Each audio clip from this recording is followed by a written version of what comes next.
Okay, good day and welcome to our foundation phase webinar.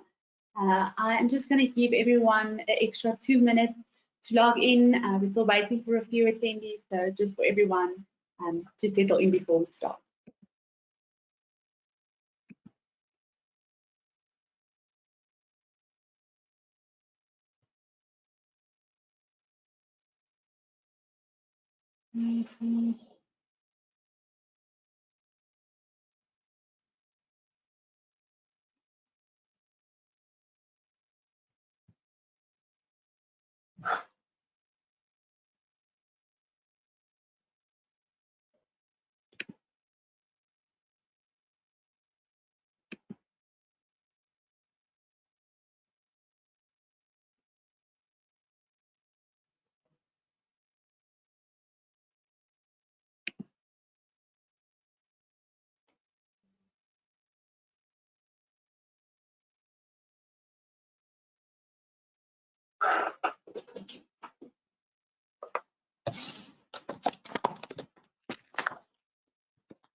Okay, everyone, I think we are ready to start.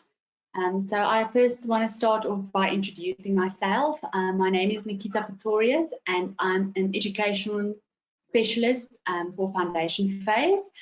Today I'm also welcoming Suzanne Prinsloo, who is the head of client engagement. She'll be joining us today to also answer any questions that you might have. So thank you, Suzanne, for helping me today. Okay, before we start this webinar, let's cover some basics. If you're struggling to hear me, make sure your audio is on and your volume is turned up. You will automatically be muted when you join this session. Should you have any questions, ask your question in the question box below or right-click on raise your hand. You can download this presentation and additional resources in the handout box on your right. You will also find information in the box below or,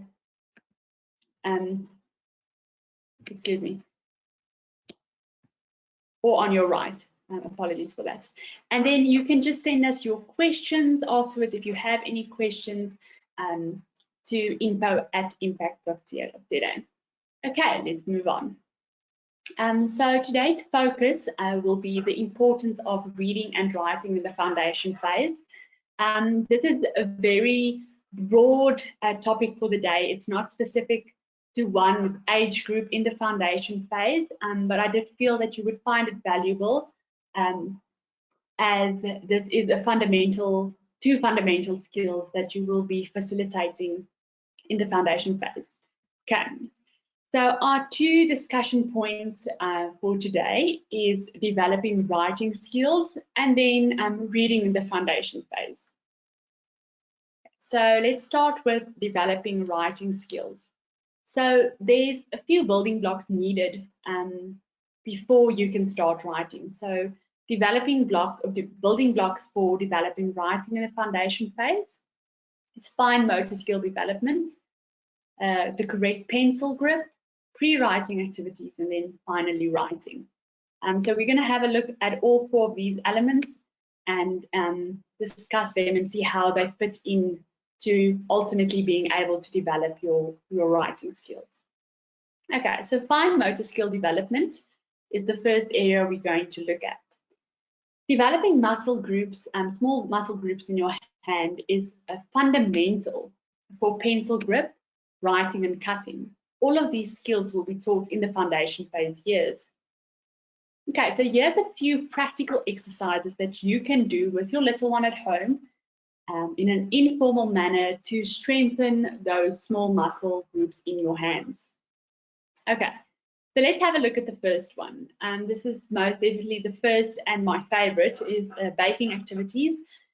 This is a fun activity for you to do with your little one and also an opportunity to spend some quality time with your little one. So baking activities is a great way of developing those small muscles. Rolling the dough, cutting out the cookies, decorating them. So all of those skills which we use when baking helps to develop the small muscles in your hand. The next one is making jewelry. So the combination of stabilizing the string and placing the beads onto the string is a great way of stringing those small muscle groups. So a fun and very practical way of making this homemade jewelry is taking macaroni and painting them and then stringing them all together to make a necklace. So it's a fun and easy activity, and you will probably have all the items needed for this activity in your cupboard. So this is a great way of developing those fine muscle those fine motor skills and small muscle groups. Okay, and then the last example I placed in here was building puzzles. So I absolutely firmly believe that puzzle building is one of the best things that you can do with your child. It not only develops the small muscle groups, but it's also a cognitive exercise and a problem-solving exercise. So yeah, you develop more than one area when building a puzzle. So that's also a great way of developing those small muscles because you need to manipulate the pieces of the puzzle. Yeah, so that's great fun and yeah, a good way of strengthening your hand muscles. Okay, is there any questions so far? If you have any questions, you're more than welcome to raise your hand.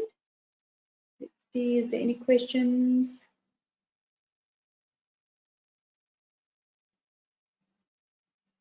Okay, I don't see any questions, so I'm going to move on. Okay, the second area we're going to look at now is the correct pencil grip. So when we hold our pens, there's different ways of holding it, and you will ultimately be able to write if you hold it like this, or hold it like that, or hold it like that. But there is a correct way of gripping your pencil. So let's have a look at what you should look out for when looking at the correct pencil grip. If the pencil grip is correct, the writing process is going to be much easier. Okay. The correct pencil grip is using both your thumb and index finger. The child lightly pinches the pencil and then uses their middle finger for support. So I just added a little illustration at the bottom here, which indicates how the child should grip their pencil. So the pen is here. We take our index finger and our thumb, and then our middle finger is there for support. So this illustration is a good way of understanding what is meant by the description above. Right. Here's a few exercises which you can do to improve your pencil grip. So when it comes to pencil grip, we tend to think that it's only the hand, but yeah, it's your whole body that will play a part in the success of developing a good pencil grip. So let's have a look at the first aspect. So using the correct stationery. So you do get triangular shaped pens and pencils. That's also always a good start because it already places your hand in the correct position. Unfortunately, I don't have an example with me now, but you also do get pencil grips which you can slide onto the pencil, like in the illustration above in the slide, which shows that where the child just slipped that grip onto their pencil. So that also automatically then get your hand into the correct position. The second one is a good upper body and core strength. So if a child is not sitting upright, it becomes very tricky to control their arm while attempting to write. So I'm going to slouch down on my chair now, like this, and if I try to write, it's almost an impossible task. But if I sit up straight on my chair with good core muscle strength, I'm able to relax my arm and handwriting will be easier. So sometimes we also just need to have a look at how the child is positioned on the chair, and if there's the correct and sufficient amount of core strength. There's many ways of developing a child's core strength, but upper body strength is definitely needed to be able to write. So that's one aspect that we sometimes ignore or don't really see because we're so focused on the hand and the grip. But if the body is not positioned correctly, successful writing and pencil grip won't be able to happen. And then the last example I added was coloring pictures. So I think this is a informal way of just exposing your child to holding a pencil, holding a crayon.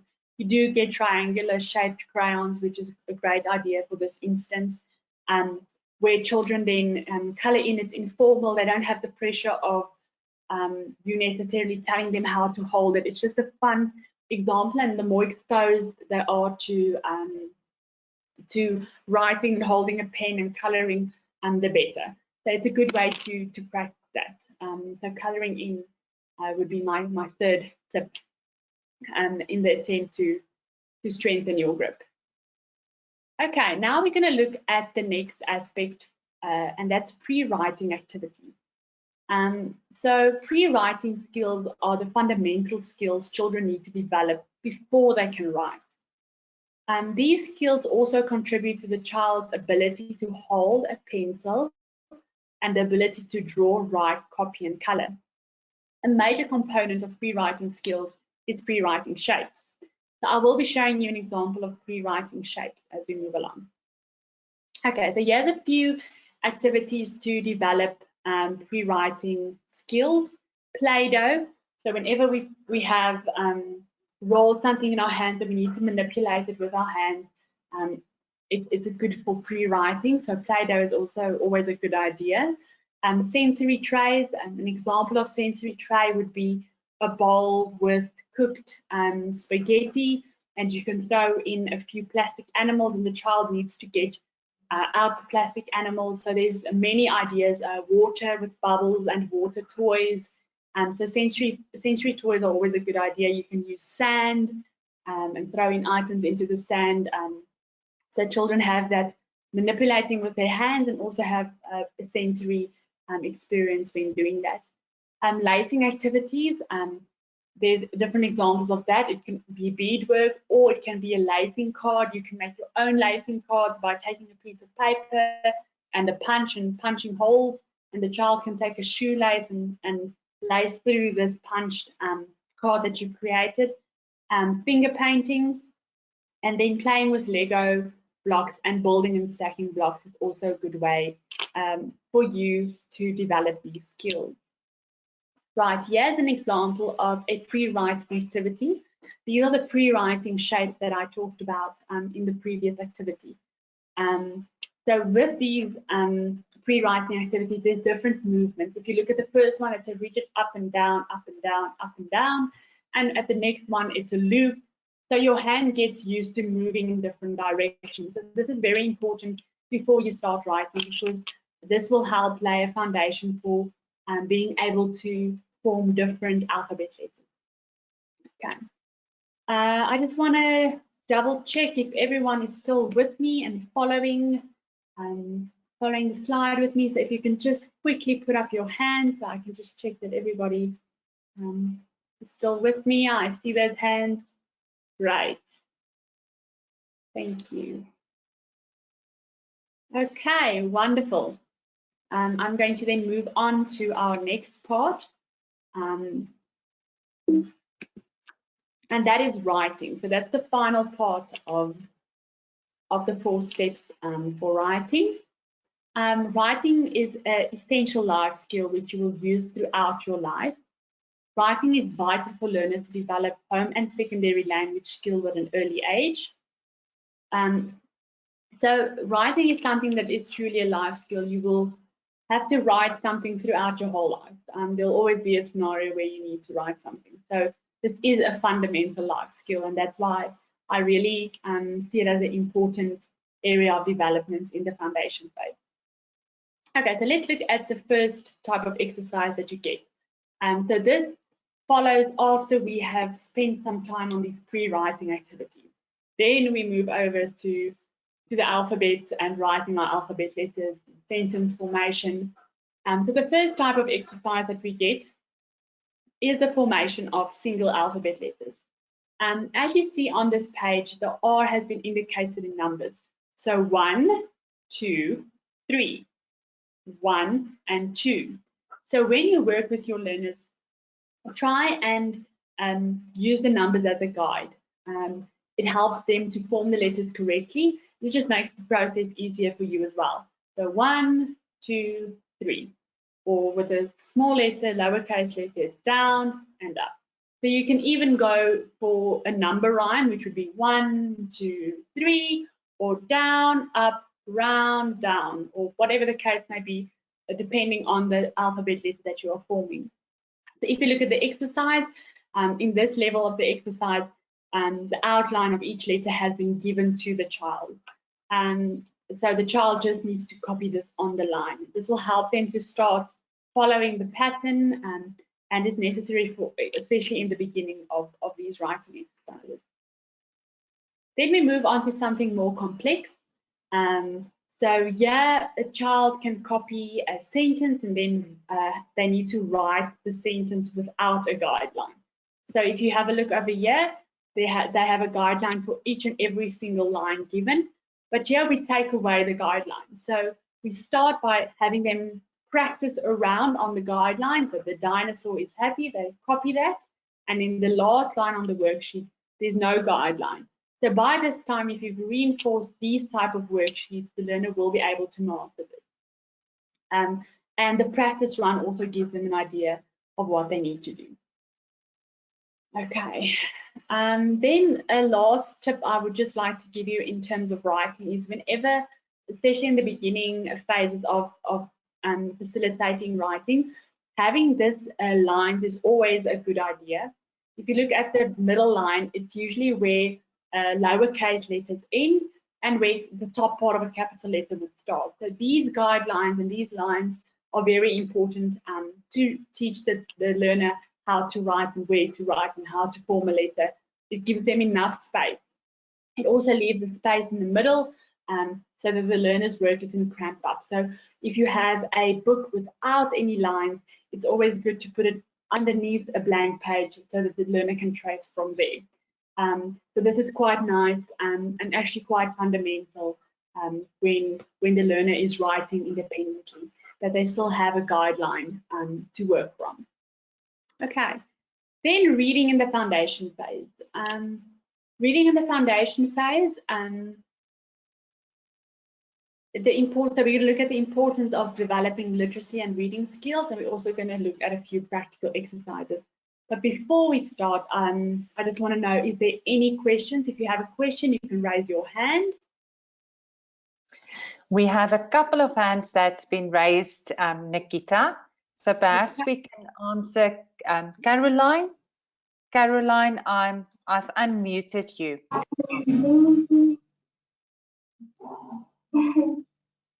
Hi, Caroline. Would you like to ask a question? Hi, sorry, technology. So I've got a grade 1 that I'm trying to teach how to write in the lines, and I'm noticing that I don't know if it's a concentration or what it is.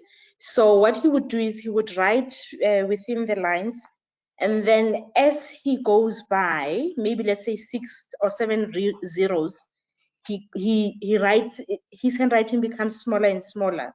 So it goes from big, like nice big round in the 2 lines, but as we go down, it actually gets smaller. And I've picked up that it's almost with all his handwriting.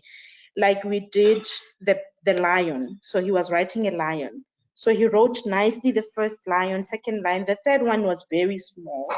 But I'm picking up that's the pattern with him. I don't know if there's something I can use, what technique I can use to. Okay, Caroline, so this is quite a very common thing. So the main thing that stands out for me here is that the child's hand possibly gets tired. So I would really spend some time on those fine motor skill development. Another suggestion is that if you have the line in front of you, break it up in 2 parts. Let him finish part 1 of the line. So you can just indicate, take a ruler and a grey pencil, just divide the line in the half. Let him do the first half, take a small break, then do the second half on the same line. So rather spend some more time on that, because it's a very common problem. They tend to be very tired, and then they start lacking in skills. So fine motor development, a lot of play-doh, a lot of puzzles, a lot of working with his hands, and then when you actually do the activity, just divide it into 2 sessions, if I can almost, name it 2 sessions. Thanks, Nikita. Thank you so much. Thank you. And then we have a couple of others. Kirsten Hudson. I've unmuted you, Kirsten.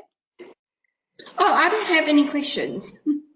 Oh, your hand is raised. Not to worry.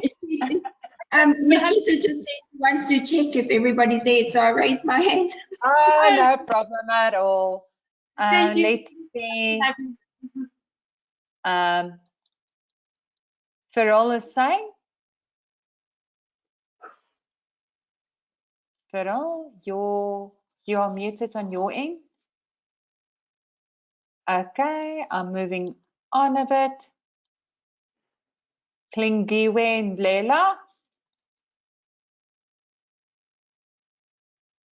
Klingiwe, you are unmuted, but muted on your side still. Oh. Do you have a question? Hi. Yes. No, I'm saying also I had my hand up for the same reason, to say I was following. Sorry. Oh, there might be a few of those. So let's check one more, and then I'll take down all the hands. And that's Selina Naidu. Selina, you've been unmuted. Sorry, my hand is also up for the same reason. Okay, no problem. Then we take down all the hands, and we'll answer some questions a little later on. Thanks, Nikita.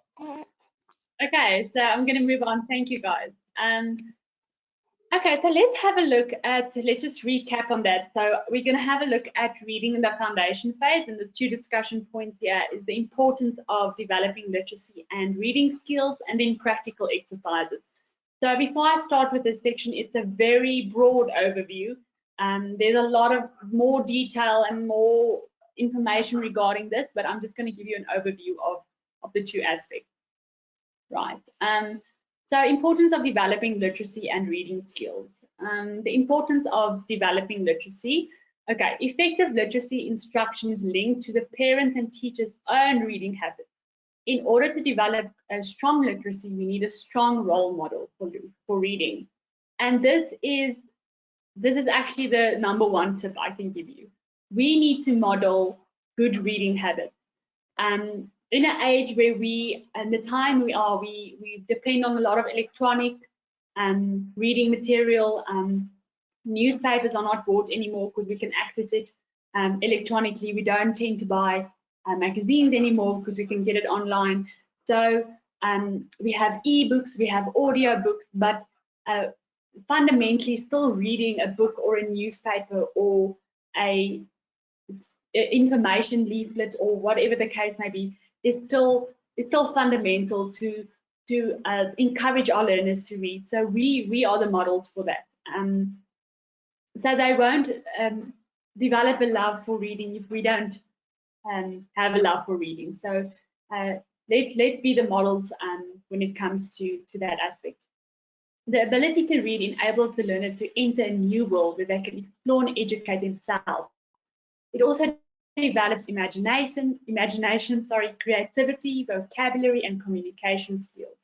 All of these skills are needed to promote lifelong learning. So reading is not only important in the foundation phase, but it really sets a solid foundation for lifelong learning in all aspects of our lives. So this is so important. And then also the CAPS document actually outlines different ways of reading. We have shared reading, group guided reading, paired independent reading, and then phonics, which is also fundamental for being able to recognize words and yeah, being able to read words. So let's have a look at a few practical exercises. Allow the learner to pick the books that he or she is interested in.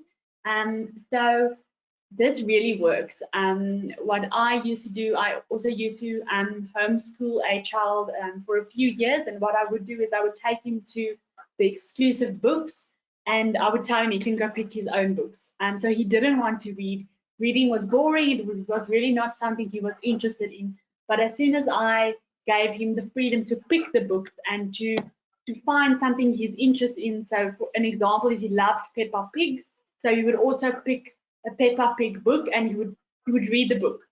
So it got him to reading. And then the second time he went, he forgot about the Peppa Pig book because he realized that reading is fun. So then he started discovering different books, and from there the interest grew. So giving the child the opportunity to pick their own books is a good starting point. Allocate time in your day where you read to the learner. Sometimes, especially in the foundation phase, they're still developing their reading skills. So they will not be able to necessarily follow an interesting story or read an interesting book, but if you read it to them, you're exposing them, and in that way they would become more interested to know what the book is about and what the story is about. When I used to be a teacher and I had preschoolers, we read the same book for 2 terms in a row because they just absolutely loved this book, and it was okay. I still remember the book. It was a bear in a chair, and it was about a mouse and a bear fighting about a chair. But my children absolutely loved this book, and I think that they fostered a love for books from that stage because it was just the book they absolutely loved. So even if the child wants to listen to the same story over and over again, it's okay because we're trying to develop a sense of appreciating a story and enjoying a book. So if they find it enjoyable and they want to hear the story again, it's completely okay. Expose the learner to a variety of prints. So this is also very important because in the times we have different mediums where we have reading materials. So an example would be a newspaper, blogs, and magazine articles. And so do expose your child to blogs, do expose your child to audiobooks. So there's different ways of making reading fun. So yeah, do explore different ways. If your child doesn't necessarily want to read a storybook, try a shorter blog, try an infographic. There's so many different ways of doing that. And then set up reading goals and rewards. So tell your child, for this month we need to at least read 5 books, or if you have finished, if you have completed this book, you will get a star on your star chart, and there will be a reward. A good reward would be obviously if you fill up the star chart that you can go and pick a new book. So see if you can link the theme of reading throughout. Then, of course, very important is choose age and level appropriate content for the learner. The books you choose for a preschooler and the books you choose for a grade 1 is not the same. For teenagers and preschoolers, it won't be the same book. So just ensure that the books that you do choose is age appropriate and level appropriate, because children do get discouraged if the content is too much for them to read and it's too overwhelming. Then they would also not want to engage with that. And then the last point I have is enjoy this wonderful learning process. Seeing how your child grows, a lifetime love for reading is priceless. So if your child, and it's a very basic thing we always say, but if you can read, you can succeed, and you can make this possible for your child. So I really want to encourage you to read to your child and spend time on this, and yeah.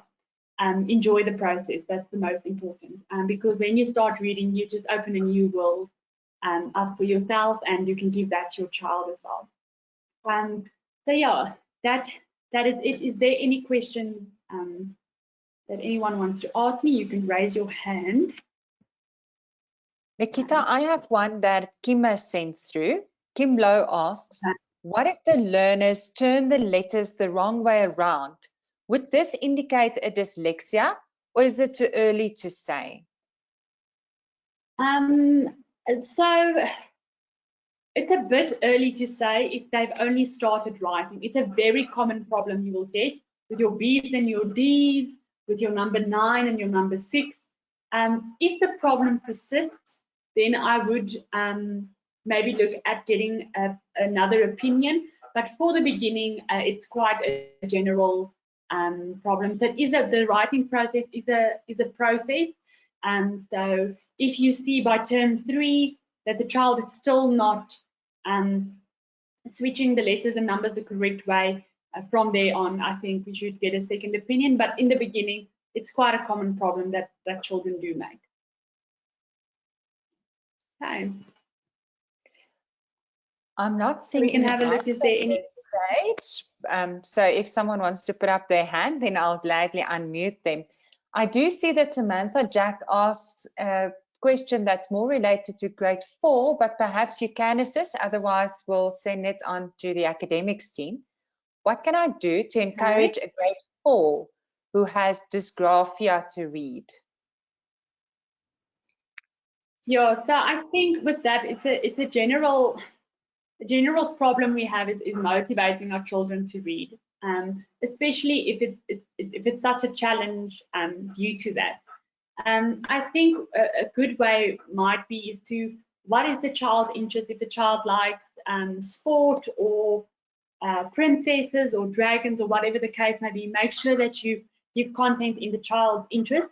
And what might also be a good idea is take it a level down, make the reading content a bit easier. If it's a grade 4 learner, go for grade 3 or even grade 2 learning content. Let the child first master that, build up the confidence, and then make it more difficult as you move along. But I think the big thing is that gaining that confidence and that love for reading. And if the content is too difficult to master, the child won't be able to do that.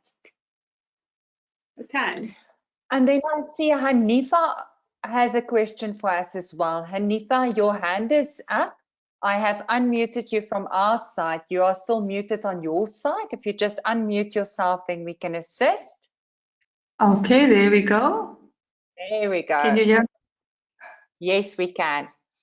Okay, I just want to ask, for a grade 1 learner, how do you encourage them to actually learn their sight words? Because my learner enjoys reading the books, but the minute I cover the picture, then she can't read the words. So she's actually reading the book through the picture. She's not actually looking at the words that she's supposed to be reading.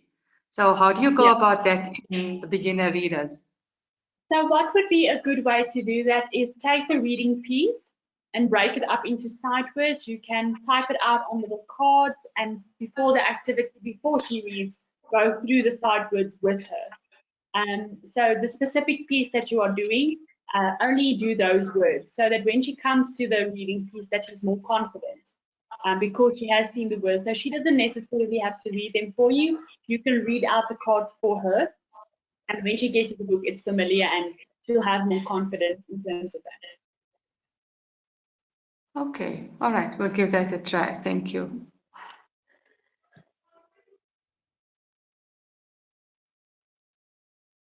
There aren't any questions in the question box, and I'm not seeing other hands at the moment. Okay. If anyone still wants to ask a question.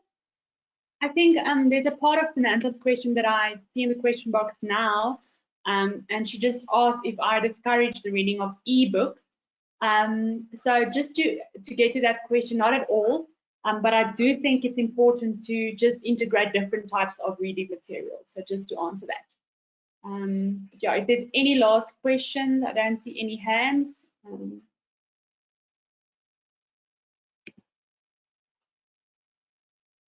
Okay, guys, thank you so much. I hope you found this session informative, and you must have a good day further. Thank you so much.